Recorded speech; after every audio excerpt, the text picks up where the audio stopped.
Hello and welcome to the Matthew Rocky Show for this week of April 11th. Thanks so much for taking the time to tune in for the podcast this week. Back to normal as far as podcast flow goes. We're going to cover the news first, and then we'll finish things up today with some of those fun stories and today in history. Beginning, Ukrainian President Vladimir Zelensky is calling on his Western allies to provide more heavy weapons to confront Russian forces in Ukraine's separatist-held territories where Russia is pushing its claims. In a video message, Zelensky said, quote, "We need heavy artillery, armored vehicles, air defense systems, and combat aircraft. Anything to repel Russian forces and stop their war crimes," unquote. The long list of weapons requested includes artillery and artillery shells, tanks, armored vehicles, air defense systems, military aircraft, among others. Zelensky posted the video message right after his call with U.S. President Joe Biden, who announced afterward that the United States will provide an extra $800 million of military aid to the former Soviet state. The United States is not the only ally that's increasing military aid to Ukraine to counter an expected Russian offensive in the Donbass area. UK Prime Minister Boris Johnson announced that his country provided 120 armored vehicles and new anti-ship missile systems to Ukraine during his trip to Kiev on April 9th. The Biden administration asked an appeals court on April 11th to reinstate the federal COVID-19 vaccine mandate following a critical legal victory last week, while the White House COVID-19 coordinator said the administration is willing to prolong the mask mandate based on a Centers for Disease Control and Prevention decision. A divided panel of the U.S. Court of Appeals for the Fifth Circuit reversed a January nationwide injunction ordered by Judge Jeffrey Brown, appointed to the district court for the Southern District of Texas by former President Donald Trump, ruling that the federal judge didn't have jurisdiction in the case. The panel noted that those seeking a challenge should have pursued administrative remedies under civil service law.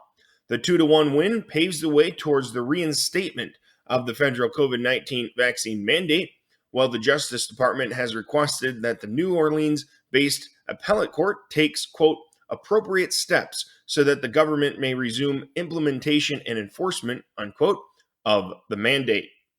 The judgment is set to take effect on May 31st, but the recent request would move up the timeline for speedy mandate renewal. The department argued that the urgency is, quote, justified by the serious ongoing harm to the public interest and to the government, unquote. President Joe Biden initiated the executive order on September 9th, 2021, mandating that all 3.5 million government employees get vaccinated against COVID-19 with the exemption for religious and medical reasons or face disciplinary action, including termination. A second bus carrying illegal immigrants from Texas arrived in Washington yesterday morning. The bus arrived at approximately 4:30 a.m. on April 14th, according to footage captured by Fox News about 28 hours after the first bus arrived. The second bus stopped at First Street, 1 block from Union Station, to let the passengers off. U.S. Capitol Police officers asked questions of the immigrants, who were allowed to walk to Union Station several minutes later. It remains unclear which authorities have been processing them after they arrive in Washington, though Catholic charity groups have been providing them with food and bus tickets after they've been processed. U.S. Immigration and Customs Enforcement referred comment to the U.S. Department of Homeland Security, which hasn't responded to inquiries. The immigrants must choose to take transportation offered by Texas officials. The suspect in the New York subway shooting was arrested on April 13th and charged with terrorism. Frank James, age 62, was stopped at 1:42 p.m. at the corner of St. Mark's Place and First Avenue in Manhattan by New York police officers. A tipster alerted police to James' location. New York Police Commissioner Keechant Sewell told a briefing. James was taken into custody without incident. He has already been charged with violating a federal law that prohibits terrorist attacks and other violence against mass transportation systems. and he'll face additional counts, according to Breram Peace, U.S. Attorney for the Eastern District of New York. A man authorities say is James donned a gas mask on the morning of April 12th and opened two canisters that filled a Manhattan-bound N train with smoke before opening fire as a train pulled into the 36th Street station in Brooklyn. Shots can be heard in video footage taken by witnesses that also shows people fleeing the train. James exited the subway from a station that's one station away from the scene of the shooting. He was on the loose for approximately 29 hours. James traveled from Wisconsin to Philadelphia, where he rented an apartment and had a storage unit, according to videos on his YouTube page and law enforcement officials. James has a lengthy criminal record, including 9 arrests in New York and 3 in New Jersey, but he has never been convicted of a felony. Dollar stores across the United States and Canada are selling products that contain a large number of toxic chemicals, including children's toys, according to a new study published on April 12th. The study was conducted by the consumer advocacy group Campaign for Healthier Solutions and focused on all of the leading dollar store retailers in the United States and Canada, including Dollar Tree, Family Dollar, Dollar General, Five Below, and 99 cents only stores. It found that more than half of the items purchased by researchers at the stores contained one or more chemicals of concern. At the start of 2021, researchers bought 226 products from stores across the states of Michigan, Pennsylvania, California, New Mexico, Washington, Maine, and Texas in the United States, and Ontario in Canada. In total, the products contained 635 unique components or materials. The products were then tested using various methods, depending on the typical chemicals of concern for that specific product type. In total, researchers found that more than half, at 53% of the products screened, had one or more chemicals of concern that are hazardous. This included canned food goods, which contain toxic interior can coatings, including BPA-based epoxy, a type of polymer, and PVC can body coatings, and microwave popcorn products, of which 100% of the contents tested positive for PFAS coatings, which are typically applied to metal to prevent it from corroding, among other things. California and New York handled COVID-19 lockdowns and restrictions the worst, according to a new report. Other than New York and California, New Jersey and Illinois, all Democratic-led states, were among the worst in dealing with COVID-19. A study from the Committee to Unleash Prosperity, a conservative-leaning group, reported this week. In a quote from Stephen Moore, co-founder of the Committee to Unleash Prosperity, he told Fox News Monday, quote, "Shutting down their economies and schools was by far the biggest mistake governors and state officials made during COVID, particularly in blue states. We hope the results of the study will persuade governors not to close schools and businesses the next time we have a new virus variant," unquote. California Governor Gavin Newsom, Illinois Governor J.B. Pritzker, and former New York Governor Andrew Cuomo, all Democrats, directed states that, quote, had high age-adjusted death rates, they had high unemployment and significant GDP losses, and they kept their schools shut down much longer than almost all other states, unquote, the report found. The study verifies other studies which have found that locking down businesses, stores, churches, schools, and restaurants had almost no impact on health outcomes across states. States with strict lockdowns had virtually no better performance in COVID death rates than states that remain mostly open for business. According to the report cited by Fox, 13 of the 15 top-performing states were governed by Republicans. Utah, Nebraska, Vermont, and Florida, which are all governed by Republicans, performed the best in different metrics, according to the report. In terms of education disruptions caused by COVID-19 policies, the report found that California came in 50th place, while New York came in 33rd. Continuing with California, California legislatures have proposed a new bill that would allow employees of bigger companies to work fewer hours in a week without losing any income, which critics say would be a, quote, job killer, unquote. Assembly Bill 2932, introduced by Assembly members Christina Garcia and Evan Lowe in February, would require companies with more than 500 employees to reduce their weekly work hours from 40 to 32 hours from the regular 5 to 4 days a week workload. And those who work more than 32 hours a week would be considered as working overtime and should be compensated at a rate of 1.5 times the regular pay rate for the extra hours. If signed into law, California would become the first state in the United States to reduce regular weekly work days to 4 days. Garcia said in a statement, quote, "There have been so many societal advances in the last 100 years. It doesn't make sense that we are still holding on to a work schedule that served the Industrial Revolution. It's long overdue that this progress is shared with our workforce, which deserves an improved quality of life," unquote. The bill also requires, quote, "the compensation rate of pay at 32 hours to reflect the previous compensation rate of pay at 40 hours, and prohibits an employer from reducing an employee's regular rate of pay as a result of this reduced hourly workweek requirement," unquote. Kentucky lawmakers on April 13th overrode Governor Andy Beshear's veto of a bill that makes it more difficult to obtain abortions in the state. The Kentucky House of Representatives voted 31 to 6, and the Kentucky Senate voted 76 to 21 to override the veto by Beshear, a Democrat. The vote means House Bill 3 immediately took effect. Among the provisions, making a person who, quote, "intentionally, knowingly, or recklessly performs an abortion upon a minor without obtaining the required consent," unquote, guilty of a felony, requiring every abortion to be reported to the state government, which details, including the name and address of the physician who performed the procedure, and establishing requirements for doctors who provide abortion-inducing drugs.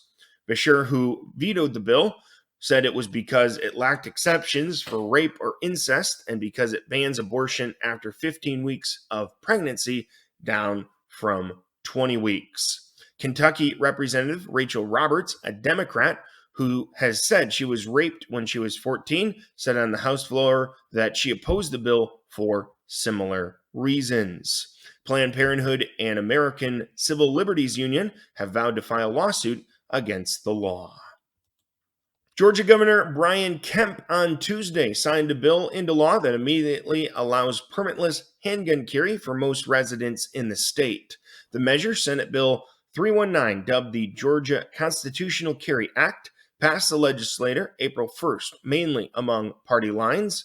It allows residents to carry a concealed firearm without a license, with the exception of people convicted of a felony or those who have been treated for certain mental health issues within the last 5 years.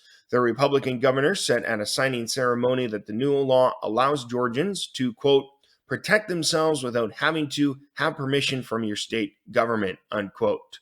Quote, "The Constitution of the United States gives us that right, not the government," unquote, Kemp said. Republicans argue that requiring a carry permit, which costs about $75, infringes on Second Amendment gun rights.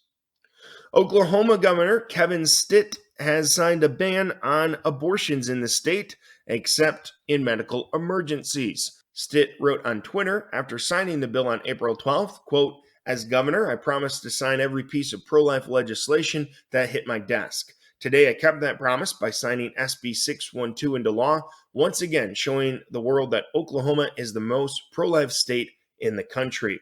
He wrote in a separate post, quote, "The most important thing is to take a stand for the unborn and protect life. Every life is precious. As a father of 6, that's what I believe, and I know that's what Oklahomans believe," unquote. Under the legislation, those who are found to have carried out abortions can be penalized up to $100,000 and face up to 10 years in prison. There's no exception in the law for rape or incest. New York Lieutenant Governor Brian Benjamin resigned on April 12th after being hit with bribery and fraud charges for allegedly directing state funds towards a real estate developer in exchange for campaign contributions.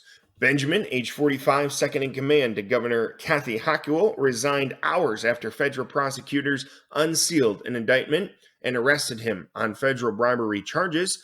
Hochul said on April 12th that she had accepted his resignation and that he was stepping down immediately, quote, while the legal process plays out, unquote. She handpicked Benjamin for the lieutenant governor's job in August of 2021. Elon Musk has made an offer to buy 100% of Twitter for around $43 billion, according to a regulatory filing. Musk says he wants to actualize the company's, quote, extraordinary potential, unquote, to become a true platform for free speech.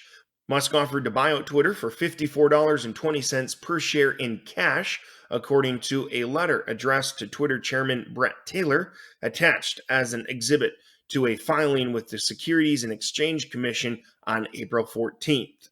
Musk wrote, quote, Twitter has extraordinary potential. I will unlock it, unquote.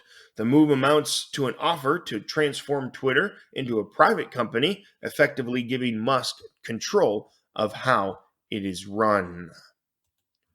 And in the tech world as well, Facebook founder Mark Zuckerberg, who in the 2020 election cycle flooded election offices across the United States with hundreds of millions of dollars in grants, says he won't be participating in such grant making this year, according to a spokesman.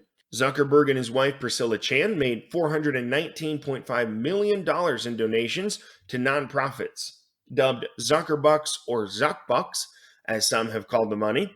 $350 million of that went to Safe Elections, which is a project of the left-wing Center for Technology and Civic Life. The other $69.5 million went to the Center for Election Innovation and Research. The Center for Technology and Civic Life reportedly distributed grants to upwards of 2,500 election offices. Zuckerberg spokesman Ben LeBolt said the donations were a one-time deal.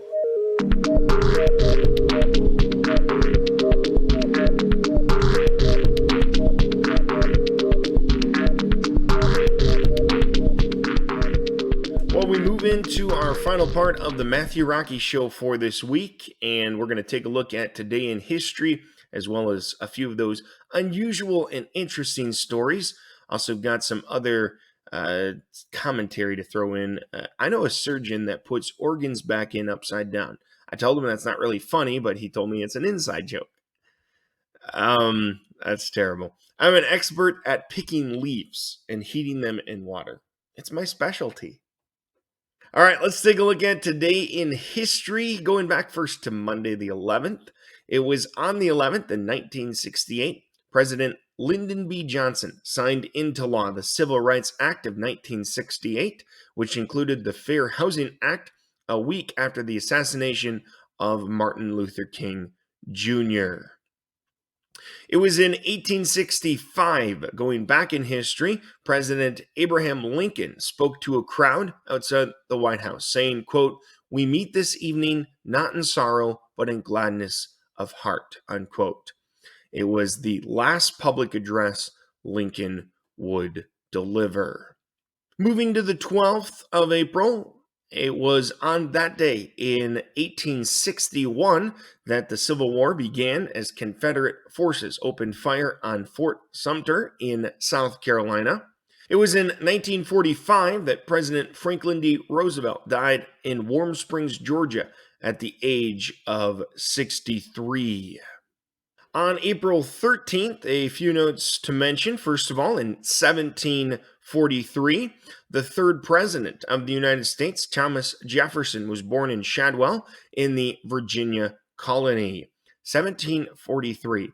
And then if you jump 200 years to 1943, President Franklin D. Roosevelt dedicated the Jefferson Memorial in Washington, D.C. on the 200th anniversary of the third president's birth. Couple of other notes that are interesting for the 13th. It was in 1970 that Apollo 13, 4/5 of the way to the moon, was crippled when a tank containing liquid oxygen burst. The astronauts managed, though, to safely return. And one other one from a note of sports history. Kobe Bryant of the Lakers scored 60 points in his final game, wrapping up his legendary 20-year career in the NBA. The late Kobe Bryant, 2016. On April 14th, a few notes. First of all, actually, some very sad notes to mention right away. It was in 1865 that President Abraham Lincoln was shot and killed by John Wilkes Booth during a performance of Our American Cousin at Ford's Theater in Washington. And then it was in 1912. The British liner RMS Titanic collided with an iceberg in the North Atlantic at 11:40 p.m. ship's time and began sinking. It didn't technically sink all the way until the following morning, though, on April 15th. The ship went under after 2 hours and 40 minutes with a loss of 1,514 lives. Another note from the 14th. In 1935, Black Sunday dust storm descended upon the Central Plains, turning a sunny afternoon into total darkness. It was in 1828 the first edition of Noah Webster's American Dictionary of the English Language was published. 1928 on April 14th. Jumping to April 15th, and just a couple of notes to mention here. It was in 1892 that the General Electric Company, formed by the merge of the Edison Electric Light Company and other firms, was incorporated in New York. And two other notes. First of all, in 1947, Jackie Robinson became baseball's first black major league player of the modern era, making his official debut with the Brooklyn Dodgers on opening day at Ebbets Field, where they defeated the Boston Braves 5-3. And then in 1955, Ray Kroc opened the first franchise McDonald's restaurant in Illinois.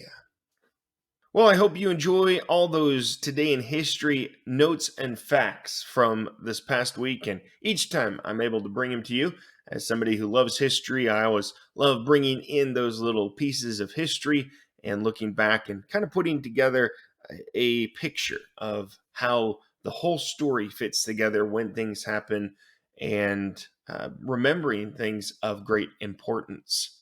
Speaking of remembering things or people of great importance, today, April 15th, would have been a birthday for my grandpa, Clarence Joseph Dolan, who was born on April 15th, 1925. He had his home going back in 2015, but grandpa was a World War II veteran, served in the Pacific Theater as a medic, something that he did with great courage and with great sacrifice. He would come home and go on to spend a very long career in education, working as a superintendent in Wisconsin. He also was a 30-year deacon in the Catholic Church in the Milwaukee area in Wisconsin, always giving, always seeking to live a life of sacrifice. So on this day, it would have been his 97th birthday. Of course, he'll celebrate that in a far better place, but Clarence Joseph Dolan, born on this day back in 1925. Well, let's check in with some of those more unusual stories. First of all, this one is coming out of Atlanta. First, the NBA's Charlotte Hornets were delayed by a freight train. Then they played like they got run over by one. The visitors must have figured things weren't going to go their way that night as soon as they arrived at the venue for last night's winner-go-home game against the Atlanta Hawks. This is from Wednesday night. As they got to State Farm Arena, their path was blocked by a freight train stopped in one of the tracks that surrounded the arena. The team bus had to turn around and find an alternate route, which delayed their arrival for warm-ups. It didn't get any better because after they tipped off, it just went downhill and they were routed by the Atlanta Hawks, 132-103, being eliminated from playoff contention. Well, it's anything but a dog's life for some dogs that have seen better days in Rio de Janeiro. In two cases, rescue dogs have become local mascots and online stars. One is named Corporal Oliveira, and he turned up one morning at a police station, ragged and hungry. He was taken in by Corporal Oliveira, who not only gave him his name, but also dog food and shelter. The dog now has his own Instagram profile with more than 45,000 followers. In another nearby town, a dog is enjoying life as a hero. Caramello has lived at the fire brigade for about a year. He too has an Instagram page with some 27,000 followers. Man, that must be nice to be a dog and have that kind of following. I mean, I don't even have that kind of following. My goodness. It was a ride wild for an animal in Arizona. Authorities in Cornville say they got a call about a javelina stuck in a Subaru station wagon. And in case you're wondering, javelinas are pig-like beasts native to desert areas. Now that you know what it is, here's how it got in the car. It appears the owners left the car's hatchback open overnight, and the javelina spotted a bag of Cheetos and helped himself inside. As he entered, the hatch closed, though, trapping it. The javelina also managed to nudge the wagon into neutral, causing it to roll down the driveway and across the street. No one was hurt and no damage was reported. When the deputy opened the door, the javelina hopped out and dashed back in to the wilderness. Well, it can be disconcerting to be flying down the highway and having your windshield get shattered. Imagine how much more upsetting it would be if a windshield involved was on a passenger jet. Well, what if the jet was 30,000 feet in the air, flying from Utah to Washington, D.C.? Well, that's what pilots on a Delta Airlines flight from Salt Lake City encountered when they saw their windshield shatter. They decided to bring the flight down in Denver. While the pilots handled that chore, flight attendants handled one too, making sure passengers remained calm until they touched down safely. Passengers got a chance to take a peek at the busted windshield as they exited the craft. There you go.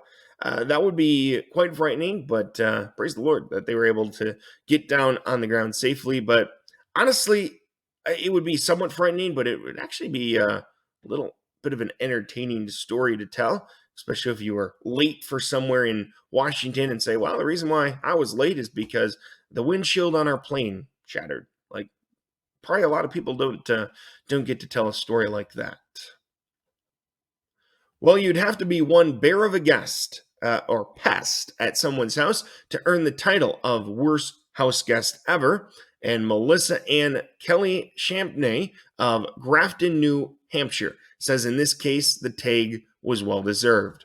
Posting on Facebook, she ripped a black bear that got into her house, got stuck inside the porch area, and trashed the place during a 45-minute rampage. Melissa says the bear chewed the doors and doorknobs before her husband managed to climb out a window and push the door open so the bear could let itself out. Thankfully, no one was hurt, and the story does not share the extent of cost and damage, but I would imagine a pretty decent amount. But glad that situation ended safely. Well, I discovered something interesting this week. I found out why Teslas are so expensive. Apparently, it's because they charge a lot. Can anyone tell me what oblivious means? I have no idea. I started an argument with my brother in an elevator. Apparently, I was wrong on a lot of levels. All right, we'll see you next time. Have a great week. Happy Easter.